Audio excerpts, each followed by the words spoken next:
And speaking of the B.U.I.L.D organization, as you saw on the program last night, William L. Gaiter was one of those which we intended to honor, for he was the original chairman of the Juneteenth Festival.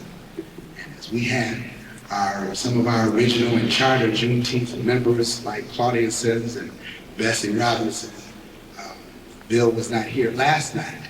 And in fact, his plaque is somewhere in the hands of Juneteenth right now. Otherwise, I would give it to him. But we certainly want to acknowledge contributions of William Gaiter, who served as president of B.U.I.L.D from 1967 to 1969, and executive director of the B.U.I.L.D organization from 1969 until 1978. He then went on to found the Institute of People's Enterprises. And so at this point, as I exercise my executive privilege to begin our round of greetings, I'm going to call on the founder of the Institute of People's Enterprises, IPE. He will be escorted by Charles Davis, one of our floor marshals, and his lovely wife, Camille Gaiter. I'd like you all to help me to acknowledge him. He's been through a great struggle in his health recently. He is the affirmative action director for the Roswell Park development, the $250 million development for affirmative action, and he's been an outstanding person. Will you help me by standing to receive a great man, William Gaiter, as he comes to give remarks, founder of IPE, president of the B.U.I.L.D organization, 3 times, and his lovely wife, Camille. Come on, let's give him a hand clap. These people made it possible for us to have our freedom and opportunity here in Buffalo. Those who have gone before us, we should acknowledge them. Is that right? For our community is a united community. They're coming. Come on, let's keep it going. Come on. William Gaiter and Camille Gaiter, they come to the podium to greet us and give remarks.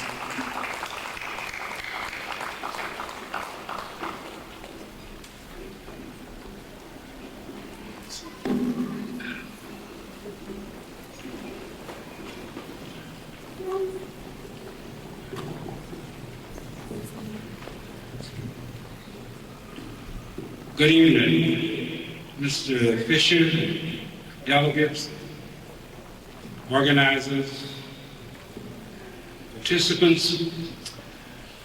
I'm very happy to be here this evening. I'm very happy to be here at all. I had a little bit of a health setback about 2 months ago, and my wife told me that it got to be a little serious, especially when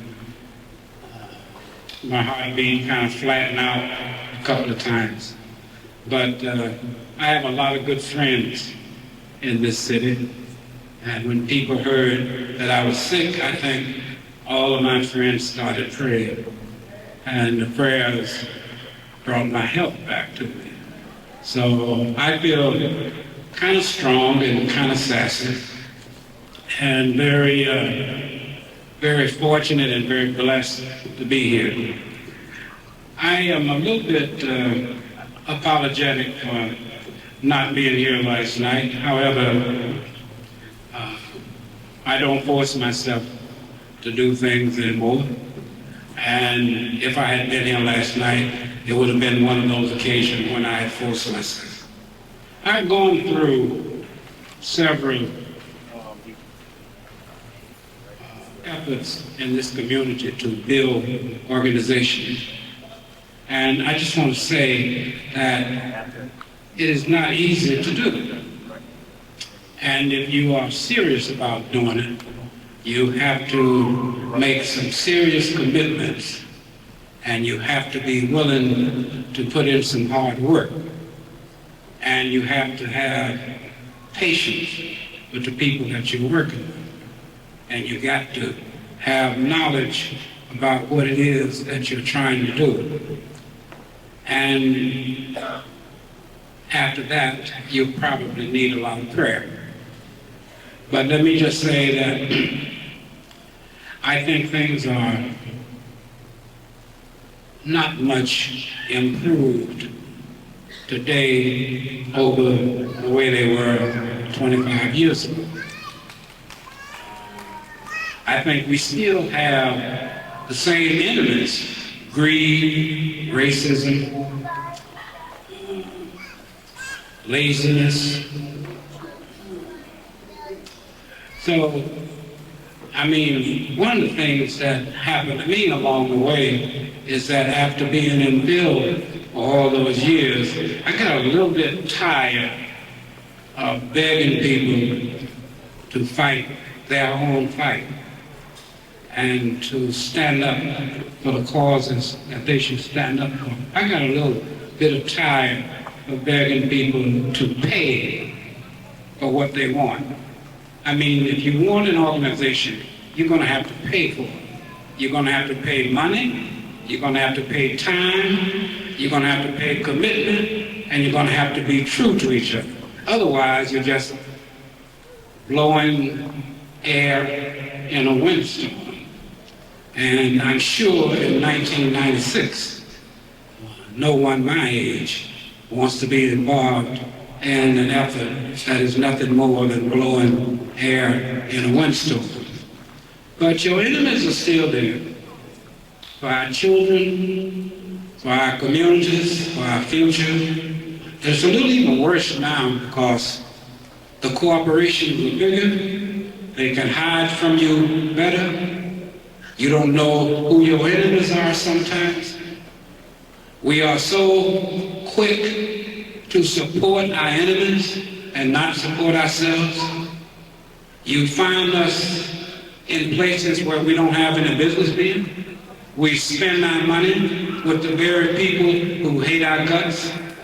We just can't wait sometimes to get our money in our pockets so that we can get on the expressways and get out to the suburbs and spend our money with those people who ran from us and won't live with us and don't support Jefferson Avenue and don't go to church with us and don't live in our cities. You know, we just can't wait. We're the greatest supporters of everybody else. So I hope that those of you who are planning this endeavor will keep those things in mind. And for myself, I hope to be here. And if there's something that I can do, I certainly will be willing to do it, as long as it's not blowing air in a windstorm. Thank you. All right.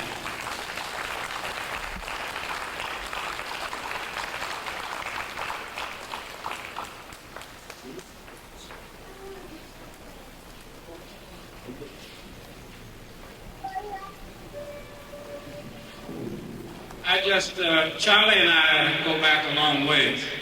We have not always agreed, but I think we both have put in a lot of effort for this community. I hope that this works out well for you. And I want to apologize because I'm going to have to leave. I did have open heart surgery on the 17th of April, and I feel very blessed to be out at all, but I'm not going to push it. Thank you.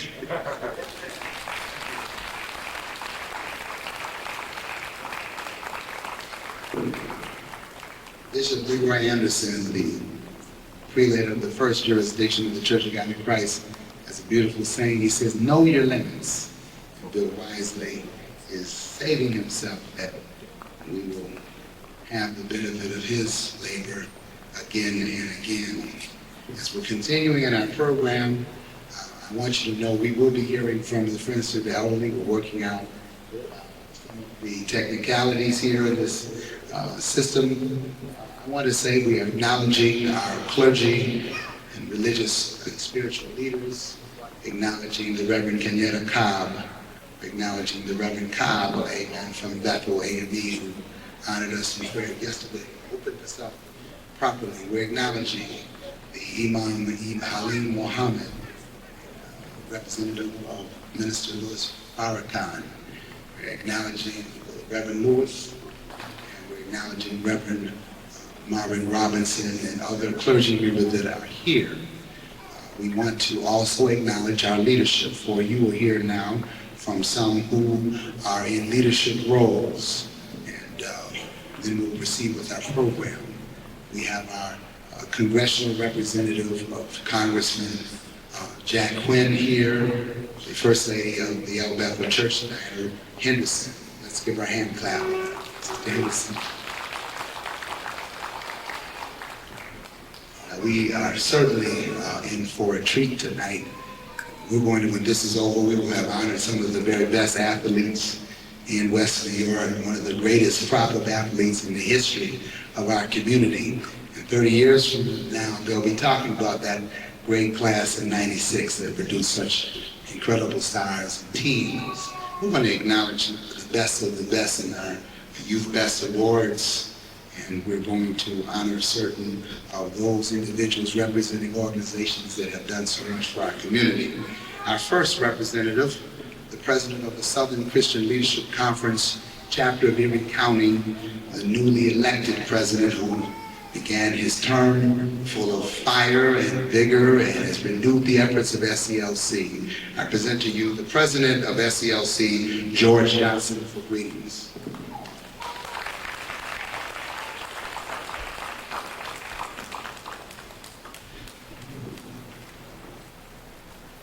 Thank you. First of all, give it unto God, our guests, dignitaries, this audience, and our gracious hosts for this assembly this evening on a common interest that we all have, the community. And as I look out over this audience,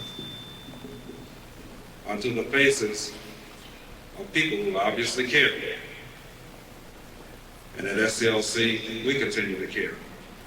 Currently, we have activities going on, specifically in labor, public safety, and our youth, in addition to civil rights. Martin Luther King, the founder of SCLC in 1957, championed the cause of civil rights all the way up until the time of his death.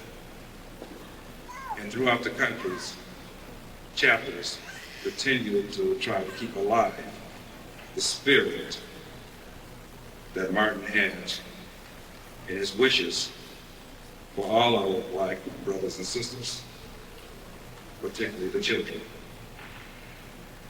Our challenge is to try to motivate and inspire our community resources to continue their efforts to enhance our community to a better quality of living, to do what we can to hold on to our educated young people and allow them an opportunity to return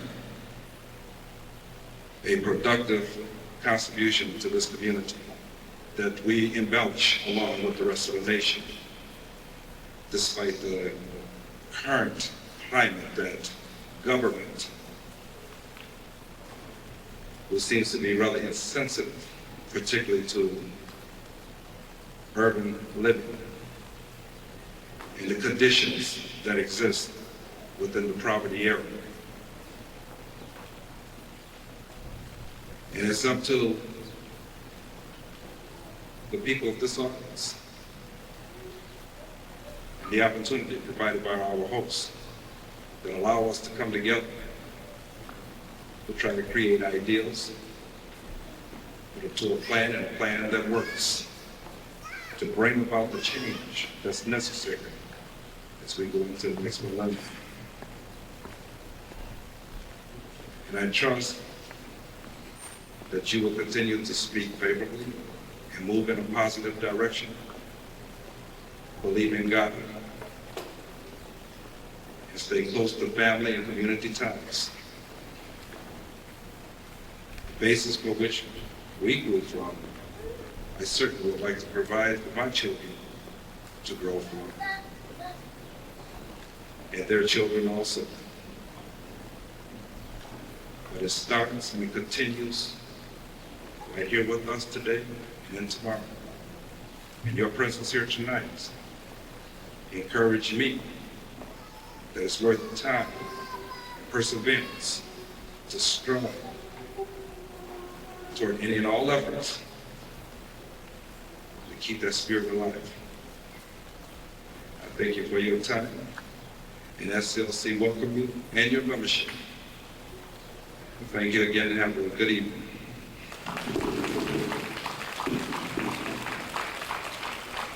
Thank you, Brother Johnson. Now, I want to say that you who are here today, we are mindful that these things that we do, these are open meetings. Last night we had coverage on all of the stations. There's an article in the paper today.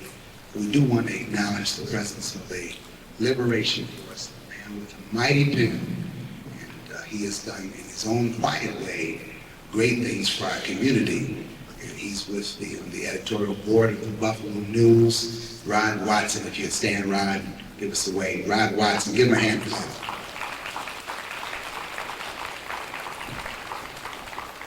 His pen has been mighty for our community.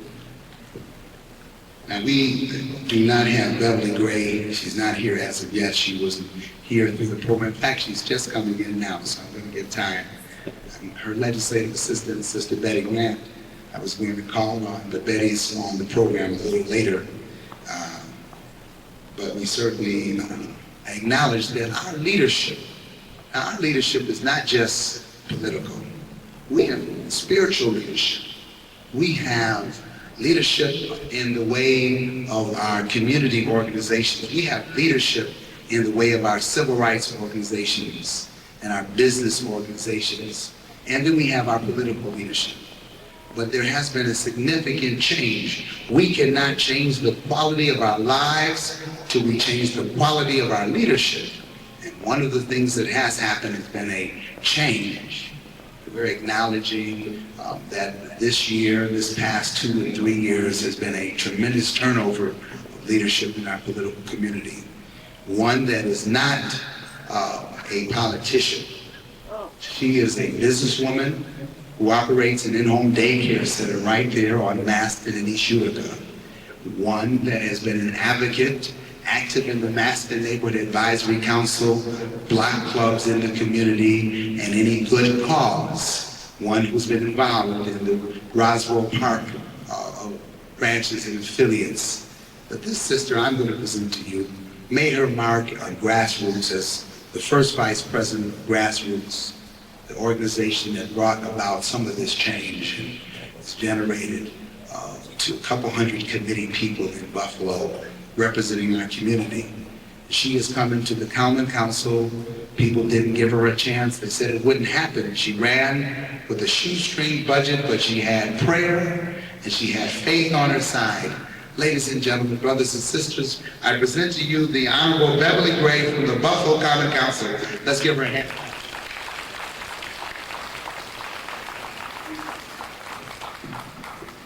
Talking about timing. Good evening, ladies and gentlemen. First of all, let me commend you for coming back once again. For those of you that was with us last night, we were here quite late. 11:30, Charlie? And most definitely, the agenda was most necessary. For those of you that don't know me, Charlie has said it all. Most definitely, I'm a woman who is just an activist at heart. Somebody that got up off the couch and said, I am not taking it anymore. I want my tax dollars to start working for me. Went out, got involved. There was a group of seniors meeting every night with the same problem that I had. Didn't have tax dollars working for them, no representation, no one speaking on their behalf but them. Obviously, a group of people who had fought the fight already, who had been in the civil rights movement, who had been fighting the war on poverty, and now here they were fighting the administration for the city of Buffalo. What I did is I placed myself right in the center of those folks. They molded me, shaped me, tolerated my arrogance, tolerated my anger, tolerated my impatience, molded me, shaped me, said shut up, sit down, be quiet, be tolerant, be patient. But they hung in there with me, and here I am today. Charlie is most right when he said that we ran on a shoestring budget. Couldn't have did it without prayer. Frying chicken. Ladies and gentlemen, when people tell you chicken sandwich and chicken dinners don't work, don't believe them. I'm here. I am evident. Faith changes things. Couldn't have did without Miss Betty Grant, who was in the audience and who was also an activist in the community, who was also a businesswoman, who also wanted her tax dollars to start paying off for her. Betty Grant, would you stand up and take a bow? She is one of my right hands in my office. Couldn't have did it without you, Betty. Thank you very much. Well, I'm not here to talk about me. I'm really here just to give you a greeting and say thank you for coming out. On the agenda, as we walk door to door talking to the community at large, one of the things I said to them is that I'm willing to go forward, but I can't go without you. Don't send me down there and leave me and sit in the house in front of the TV and judge me. Be there for me. Give me the agenda. Tell me what it is that you need me to say, and I will say it. Now, obviously enough, I know what the agenda was, because I was angry, and folks were listening to my anger. Folks were listening to my impatience. But the understanding of a public representative is to represent the people. My voice was one like John the Baptist, one in the wilderness. But most definitely, once we all came together and said, listen, that little teeny woman right there, she got a lot of spunk. She got a great big voice, and that's the one we want to send down there. But there was a commitment I asked of you. I asked that you all come together and support me. Make sure you're there. When I look around in the bleachers in the Common Council, when I say I need you, I need to see you there. Because Beverly Gray's voice on the floor of the Common Council was just Beverly Gray's voice. But if you, the African American community, the city at large is in the bleachers, saying that you want more for your money, that you want to see policemen on the street, that you want to see commercial development in your neighborhood once again, which economically stabilize neighborhoods, then that will happen. If you don't say anything, it will never happen, and deterioration throughout the East Side community will remain the same and will continue to go down, and your children will have no future in this city right here. The agenda that was planned prior to us getting there did not include you. And it did not include me, and it did not include my mother. I'm saying to you that this forum right here is what I asked God to give me. To give me a group of people who are committed to living in the city of Buffalo, who's committed to reinvesting in Buffalo, to redeveloping the dream, redeveloping the vision, and then be there for me. So this is a platform, ladies and gentlemen, not a political platform, but an agenda for us. We have the opportunity here this weekend to set the agenda in place, to say what it is that we want to see happen for the rest of our lives here in the city of Buffalo and for the future of our children. And my job, along with my colleagues, is to make that happen to the best of our ability. But believe me, it cannot happen without you. So I say greetings to you. We have our work cut out. But I must say that these folks behind me and the folks that stayed last night, they have planned it well. I was very pleased to hear what they had prepared. Very pleased. For those of you that weren't here, read your program. Read your community booklet that you have there and understand the language. Also, at the same time, you also have the opportunity to meet with YPC in the evening. In the evening, and discuss what you see and read, and then understand what steps it's going to take to make that happen. I'm known to be very long-winded. I just got my 30-second notice, so I'm just going to say to you once again, I need your help. The East Side community needs your help, and we're all in this together, and we can make a difference here in the city of Buffalo. We can make this the Black Atlanta here in Western New York. I thank you very much.